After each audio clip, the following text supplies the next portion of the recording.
Yesterday, we all got some extremely tragic news. I had seen this story about a helicopter crash, and I didn't think too much of it. Later on, it was revealed Kobe Bryant was on that helicopter. Now, I'm not a big sports fan, but it's still sad to hear about the death of a legend like Kobe Bryant. And for all the guy's faults, he really was a source of inspiration for a lot of people. A lot of people looked up to him, and I know it might seem silly, okay, but people like Kobe Bryant do give many others hope. They give them something to look forward to be excited about, to be passionate about.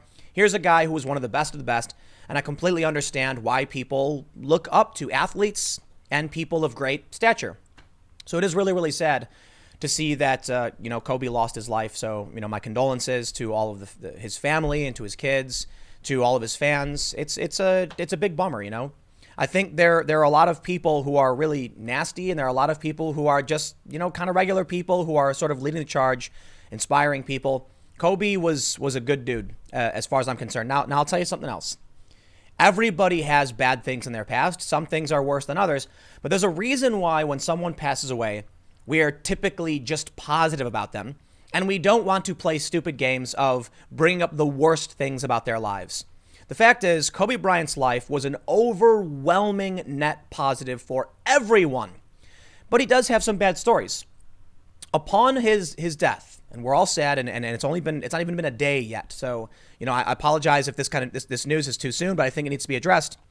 We are seeing these left-wing journalists try and bring up the worst things about Kobe Bryant's life at one of the worst possible moments, and I don't know why, but I can speculate.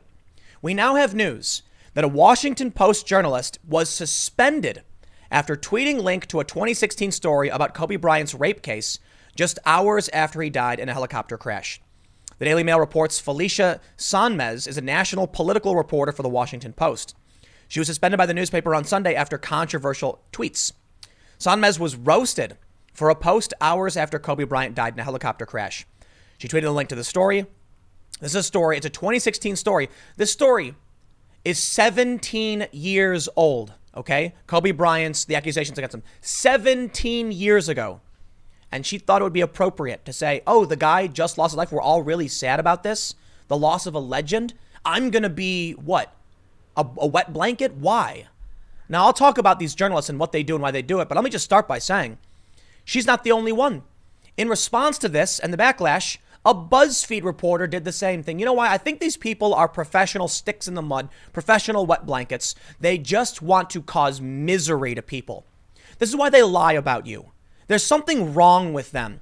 While most of us are trying to be optimists, while most of us are sad when anyone loses their life, we want to remember the best in people so we can have hope for the future. We want to think about all of the times we've watched Kobe, we've been excited and inspired when you've watched him play a game and you were laughing with your friends and high-fiving your buddies when he got that shot, when he won the game. You want to feel good. We want to know that tomorrow things will get better.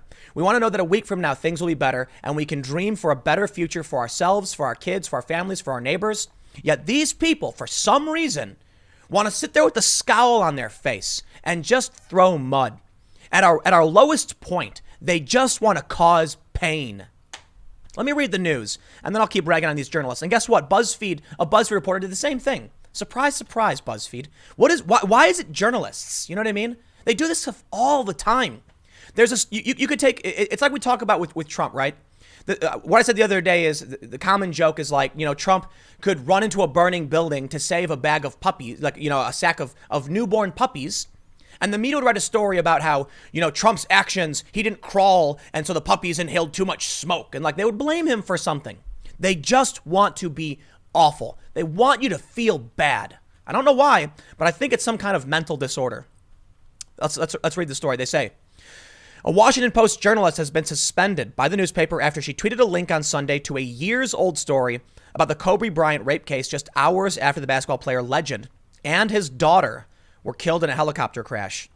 They say she covers national politics for the Post, took to Twitter shortly after the world learned of Bryant's death, along with 8 others aboard his private helicopter, which crashed outside of LA. She posted the link to the story. We understand. The tweet generated hundreds of shares and thousands of likes, as well as many comments.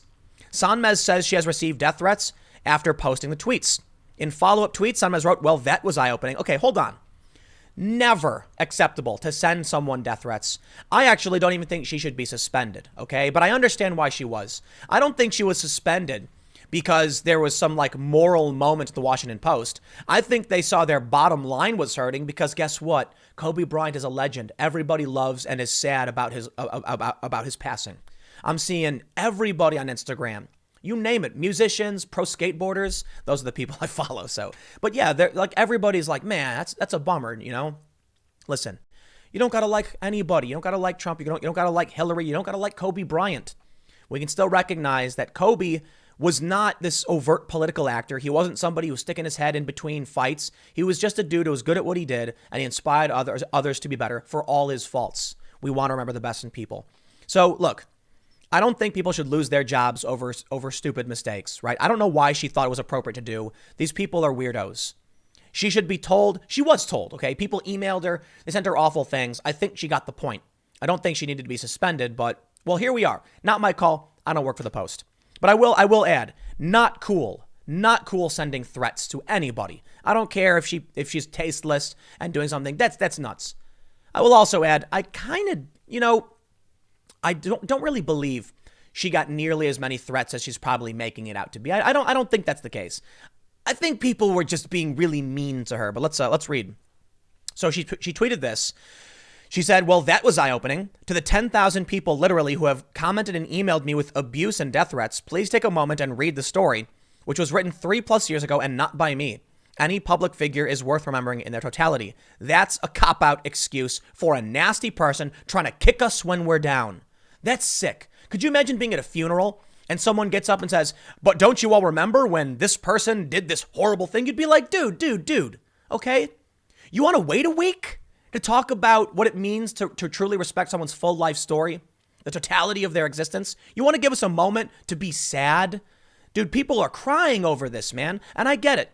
I know there's going to be a lot of people who say it's so silly to get so worked up over an athlete. So, listen, man, every day we wake up. Every day people wake up and you don't know what's going on in their lives. And people find symbols that can make them feel good and try to strive for things. There are kids growing up in poverty, okay? They're in inner city communities, they're in rural communities, and they don't know what's in front of them. They're poor, they're hungry, and they look to people like Kobe, whether you think it's silly or not, and they think, I can be that one day. That's what I respect about people like Kobe Bryant, for all of their faults. Not perfect. I'm not stupid. I'm not going to play silly games and be like, the guy never did. No, come on, man. There were other things that were in his life, and I'm not going to bring them up because the dude just passed, and people are sad about this. But you know what? This is why I rag on the media as often as I do, okay? Because whatever it is about these people, man, I just don't get it. I just don't. They're just, for some reason, they're just weird negative drains on society. We're all trying to be optimistic.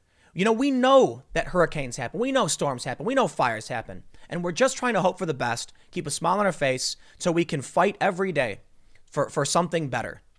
And that's what we look up to. We turn people into kind of symbols. It doesn't always make sense. You know, Kobe's just a guy. People do this for everybody. But it's sad, man. You know what I find particularly sad about this is he's not someone, you know, I mean, look, I think it was LeBron who came out about China and did all that stuff. For whatever reason, even if it was LeBron, I'm just saying these are people, they're not politicians. They're not involved in some hardcore fight. They literally just try and make us feel good. They're athletes. It's a form of entertainment. Their job is to make us feel a little better every day. And that's really it. He does his best. He's one of the best. I can respect that. She said, even if that public figure is beloved and totally unsettling, even if that public figure is beloved and that totality unsettling, that folks are responding with rage and threats towards me, someone who didn't even write the piece but found it well reported, speaks volumes about the pressure people come under to stay silent in these cases. Nah, no, cop out. We're not talking about, we're talking about you. We're talking about you tweeting this literally hours after the man just passed. That is sick. That is some kind of sickness. You know, that's sociopathy. Let me tell you something about journalists, man. News organizations have started drifting towards hiring people with followers, okay? Most journalists would say something like, I don't want to be the story, right? I know a lot of journalists and they'll say, no, like, don't put me in the story. These people are the opposite. They want followers. They want to be famous. You know why? News organizations have started incentivizing this behavior by saying, I'll hire you. How many followers do you have? They don't do it overtly, but in my experience, it's kind of like this. If you hire a reporter with 100,000 followers and they tweet out the story, you're going to get clicks. Those clicks mean money. So you want people with reach. What kind of person desperately wants to build followers and gain reach?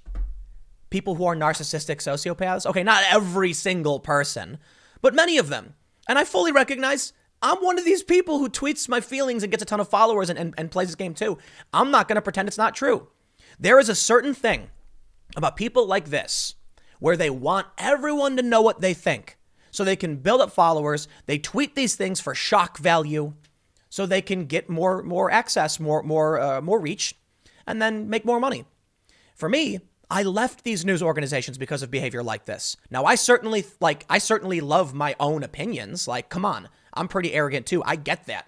I joke about it all the time. There's a certain kind of character that you have to put yourself out there on videos like this or in tweets like this. The difference is these people it's like they lack real original thought and ability. So they use shock factor, like to try and gain following. I don't even know, but let's do this. Okay. She was suspended. We get it. There's a bunch of people calling her trash in a dumpster. Let's get to the suspension part. They had a spokesperson, so let me see if, no, okay. They're claiming that she violated policy. So they say, Tracy Grant, managing editor of the Washington Post, told the dailymail.com on Sunday, national political reporter Felicia Sonmez was placed on administrative leave while the Post reviews whether tweets about the death of Kobe Bryant violated the Post newsroom's social media policy. The tweets displayed poor judgment that undermined the work of her colleagues. Fact. On Twitter, reaction to Sonmez's tweet was scathing.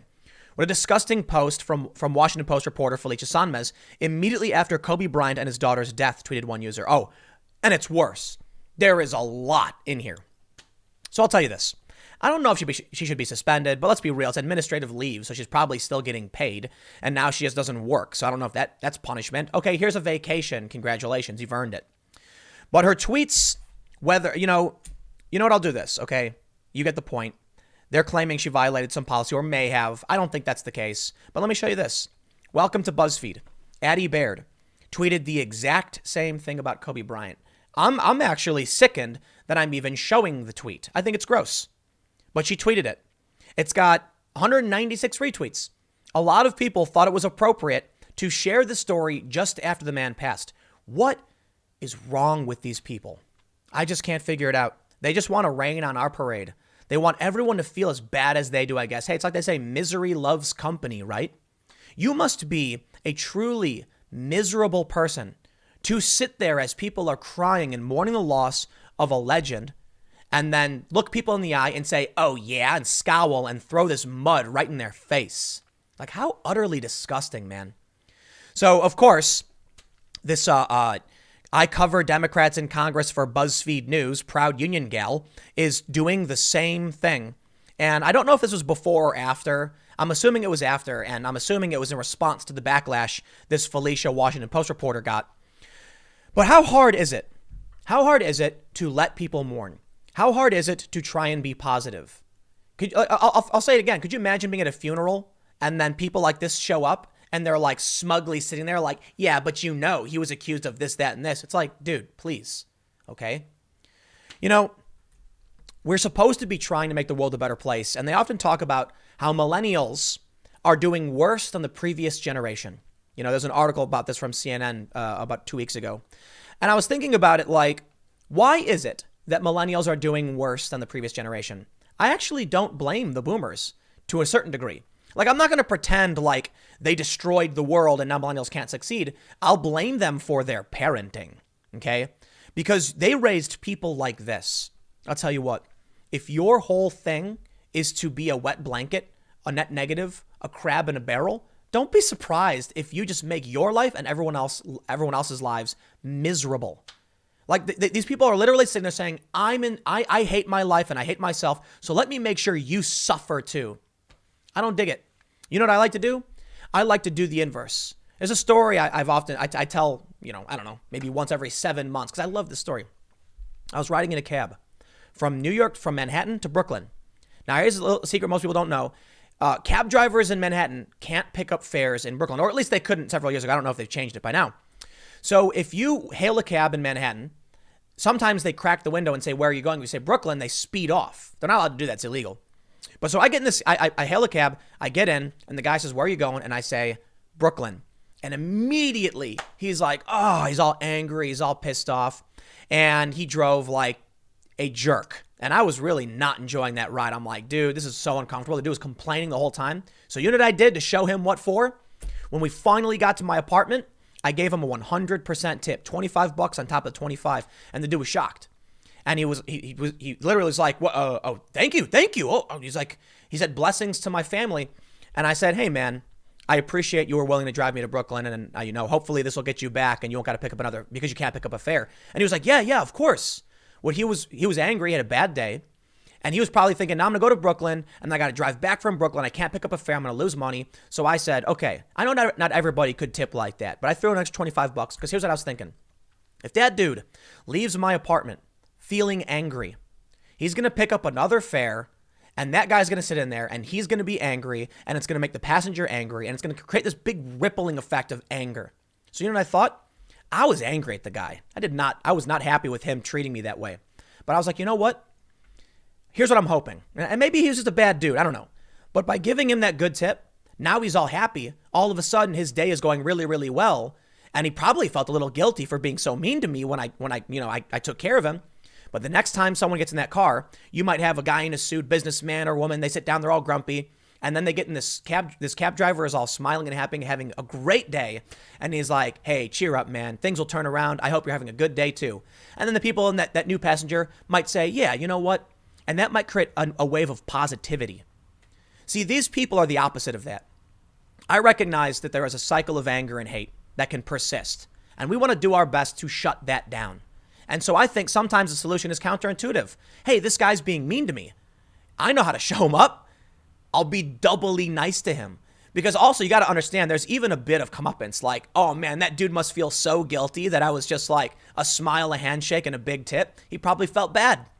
But then he probably felt good because now his day is going great. So I'm like, I satisfied all of my emotions. I'm like, I'll show you, dude. I'll do something you don't expect. I'll be nice to you. And I don't care about me. I'm a mature adult. I've got good mental fortitude. I knew that when I got out of that cab, I'm going to go play video games, have a burrito. I'm going to be happy, okay? I'm fine. This dude's not going to drag me down. But how do I make sure he doesn't drag other people down? You got to be a good person. You got to be nice. And so I look at this, and these people are literally the opposite. These are the people who would find a happy cab driver and sit there with a scowl and say, I want to make sure you suffer by the time I get out of your cab. So you persist that cycle of anger and rage. You know what the problem is? These people who work in media, who are being attracted to it, these blue checky, big following count, narcissistic sociopaths who are in complete misery, who hate themselves, and they want everyone else to hate each other, they're getting the jobs. They're creating these narratives, and this kind of lunacy is persisting. It's why I couldn't stand working for these companies. Their whole existence is just scowling misery. They love being bullies. Not all of them, okay? Real journalists still exist. But I gotta say, if you consider me to be a real journalist, I mostly am doing commentary, let's be real. But if you consider me to be at least a real journalist in the sense that I'll actually search and source for facts before commenting on them or presenting them, I quit. I didn't want to work there anymore. Like, man, do you have any idea what it's like to show up to an office every day and the people are just like literally everything is awful? I remember when that movie Ghost in the Shell came out. You remember that? Maybe with Scarlett Johansson. I'm actually a fan of the anime to a certain extent. I don't know everything about it, but I watched the anime decent bit. I've seen the movie. So when it came out, I'm like, oh, really cool. Everyone in the office was immediately like, okay, how can we make this bad? Like, they didn't say it like that, but they were literally like, what's wrong with this movie? Ooh, I know. Let's say this. And I'm like, whoa, man. Like, realize there's a lot of fans of this show are really excited to get a live adaptation. They're excited for this. Why are you going to just write all this nasty stuff about it? Why are you going to try and hurt people? But they do. It's what they do. It's so gross. You know what I mean? Look, man, I'm not perfect. I rag on people too. I contribute negativity. I totally get it. But this is a whole other level. I recognize sometimes you can be negative. You can talk about negative things and you might spread negativity. And that's what the news tends to do. Even me, totally get it. I talk about stories. I'm angry a lot and things like that. But dude, this is a step over the line. I'm willing to accept a certain degree of negativity and anger when it comes to big news and world policy. And I'm fully willing to recognize I'm not perfect, and I'm very much in a similar camp to a lot of these people. But dude, Kobe? Come on, man. That is below the belt. You know what I mean? I'll leave it there. I'll say it one more time, dude. Kobe was a legend. For whatever his faults may have been, I'm gonna get off this horrifying image because I just find it so horrible. There are a lot of kids out there, man, and they're trying to figure out what they're going to do with their lives. And I'll tell you what, you know, having grown up on the south side of Chicago, not knowing what the future had for me, there were people I looked up to, skateboarders. And it seems silly, especially now that I'm older and I'm like, I know a lot of these skateboarders and they're just like regular people. But you want to believe when you're living in, you know, the gutter, figuratively or literally, that there's a light at the end of that tunnel. And you want to believe the best in people because you want to strive for a better world. So people like Kobe really do provide that. When I was younger, I probably would have thought this idea was silly. Like, you know, who cares about athletes? We want to focus on scientists and things like that. But I really do understand the value brought, and I understand why people truly love someone like Kobe Bryant. Because they wake up every day, and maybe they got a really crappy job, but they're looking forward to watching that exciting game. And the game may be silly to many of you, but to some people, it's the light at the end of at the end of the tunnel. Let me tell you one more story. We'll wrap this up. There was I'm going to totally ruin the story. You may have heard it before, but it's basically like during the Great Depression, a man, you know, works every day and he makes very little money. He makes only a few dollars, or a relative few dollars. Okay. I don't know what the exchange rate would have been based on inflation, but let's just say the equivalent of a few dollars a day. And every day after work, he spends about 20 to 30% of his daily income on a beautiful rose. And he brings it home and he puts it on the table where he has, you know, what little dinner with his wife as he can. One day, the guy selling the roses asks him, saying, like, I know you don't make a lot of money. Why would you buy a rose every single day when you could be saving that money and making yourself better? And the guy said, the rose is what keeps me going every single day. And the point was, even though it may seem like a bad idea, I personally wouldn't do it. I'd save my money. But this guy was of humble means, and he knew that his mission every day was to get that rose so he and his wife could have that beautiful thing on their table while they ate what they had. And that's kind of what entertainers and celebrities can be. That every day you're like, I know I'm going to get to sit down, hang out with my buddies, and we're going to share a passion. So that's why this kind of, you know, that's why people like Kobe are valuable. I'll leave it there. Stick around. Next segment's coming up at 1 p.m. on this channel, and I will see you all then.